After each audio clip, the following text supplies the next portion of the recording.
Hello बच्चों, स्वागत है आपके और अपने यूट्यूब चैनल कन्हैया क्लासेस पर। जी हाँ, इस वीडियो में हम आपको बताएंगे कि आप एथिल एल्कोहल बनाने की विधियाँ और उसके रासायनिक गुण आप कैसे लिखेंगे। इस वीडियो में हम आपको विस्तार पूर्वक समझाएंगे और लिखना भी बताएंगे कि आप परीक्षा में जाकर कैसे लिखेंगे। अगर हमारा पूरा वीडियो एक बार देख लेते हैं तो आप बहुत ही आसानी से एथिल एल्कोहल बनाने की विधियां और उसके रासायनिक गुण लिख देंगे। तो सबसे पहले हेडिंग डालेंगे एथिल एल्कोहल बनाने की विधियां। इसमें लिखेंगे एथिलीन को सांद्र H2SO4 में अवशोषित करके भाप तथा जल अपघटित करने पर एथिल एल्कोहल बनता है। तो ध्यान से समीकरण को देखिए। तो CH2 डबल बॉन्ड CH2 ये सूत्र होता है एथिलीन का। H2SO4 इसकी उपस्थिति में गर्म करेंगे।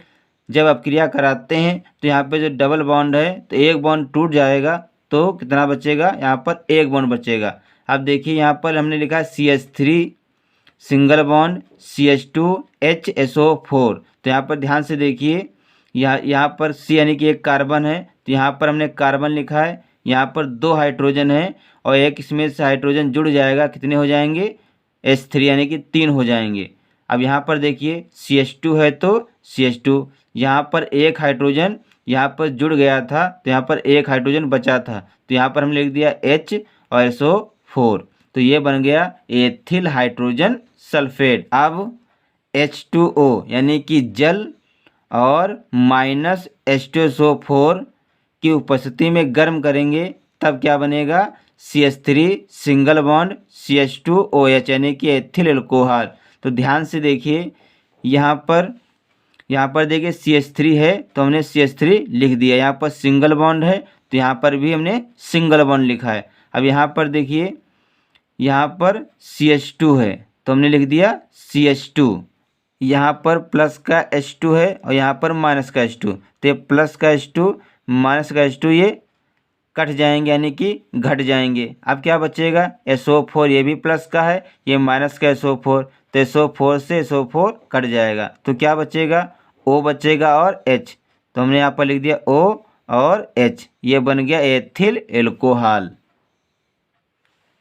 अब लिखेंगे नंबर 2, इसमें लिखेंगे एथिल एल्कोहल का व्यापारिक मात्रा में निर्माण शर्करा एवं स्टार्च के किण्वन के द्वारा किया जाता है। किण्वन एक धीमी जैविक प्रक्रिया है जो कि विषाणुओं या खमीर के द्वारा संपन्न होती है। स्टार्च युक्त पदार्थों के किण्वन में निम्नलिखित अभिक्रियाएं होती हैं। तो ध्यान से समीकरण को देखिए। तो C6H10O5 ब्रैकेट बन N, ये सूत्र होता है स्टार्च का, प्लस NH2O ये जल का सूत्र होता है। यानी कि जब स्टार्च को जल के साथ डाइस्टेज की उपस्थिति में गर्म करते हैं तब क्या बनता है, NC12H22O11। अब जो हमारा C12H22O11 ये सूत्र होता है चीनी का। जब चीनी को जल के साथ माल्टेज की उपस्थिति में गर्म करते हैं तब बनता है ग्लूकोज, यानी कि C6H12O6 ये सूत्र होता है ग्लूकोज का। इसके आगे 2 लिखा है, यानी कि यहाँ पर ग्लूकोज के 2 अणु हैं। अब जो हमारा ग्लूकोज है इसको हम क्या करेंगे, जाइमेज की उपस्थिति में फिर से गर्म करेंगे, तब क्या बन जाएगा, एथिल एल्कोहल और कार्बन डाइऑक्साइड गैस मुक्त होगी।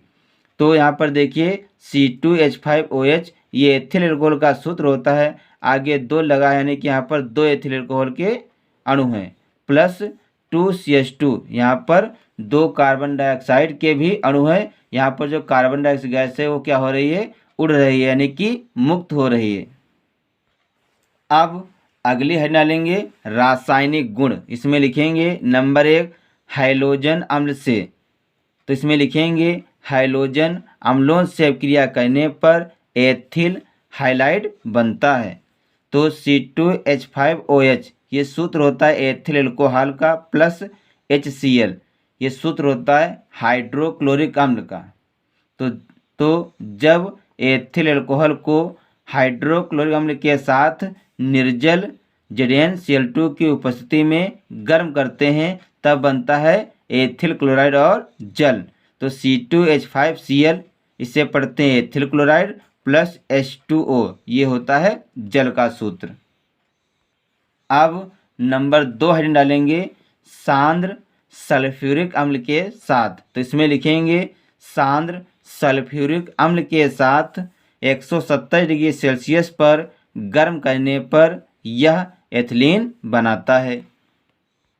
तो ध्यान से समीकरण में देखिए, C2H5OH ये सूत्र होता है एथिल एल्कोहल का प्लस H2SO4 ये सूत्र होता है सांद्र सल्फ्यूरिक अम्ल का। यानी कि जब एथिल एल्कोहल को सांद्र सल्फ्यूरिक अम्ल के साथ 100 डिग्री सेल्सियस ताप पर गर्म करते हैं तब बनता है C2H5HSO4 यानी कि ethyl hydrogen sulphate plus H2O यानी कि जल। तो ये बनता है एथिल हाइड्रोजन सल्फेट। इसको हम क्या करते हैं, फिर से 160 से 170 डिग्री सेल्सियस पे गर्म करते हैं। यानी कि जो C2H5HSO4 जो हमारा बनता है एथिल हाइड्रोजन सल्फेट, इसको हम क्या करते हैं 160 से 170 डिग्री सेल्सियस पर गर्म करते हैं तो बनता है C2H5 यानी कि एथिलीन गैस प्लस H2SO4 यानी कि सांद्र सल्फ्यूरिक अम्ल। अब नंबर 3 तो लिखेंगे इसमें PCl5 से क्रिया। तो इसमें लिखेंगे C2H5OH यानी कि ये सूत्र होता है एथिल एल्कोहल का प्लस PCl5 फास्फोरस पेंटाक्लोराइड। यानी कि जब एथिल एल्कोहल को फास्फोरस पेंटाक्लोराइड के साथ आप क्रिया कराते हैं तो बनता है C2H5Cl यानी कि ethyl chloride plus POCl3 plus HCl यानी कि हाइड्रोक्लोरिक अम्ल।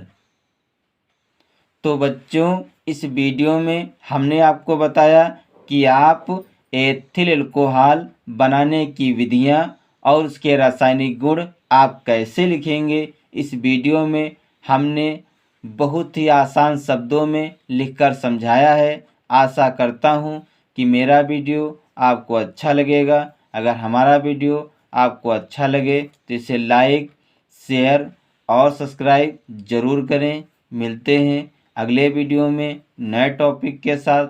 तब तक के लिए जय हिंद, जय भारत।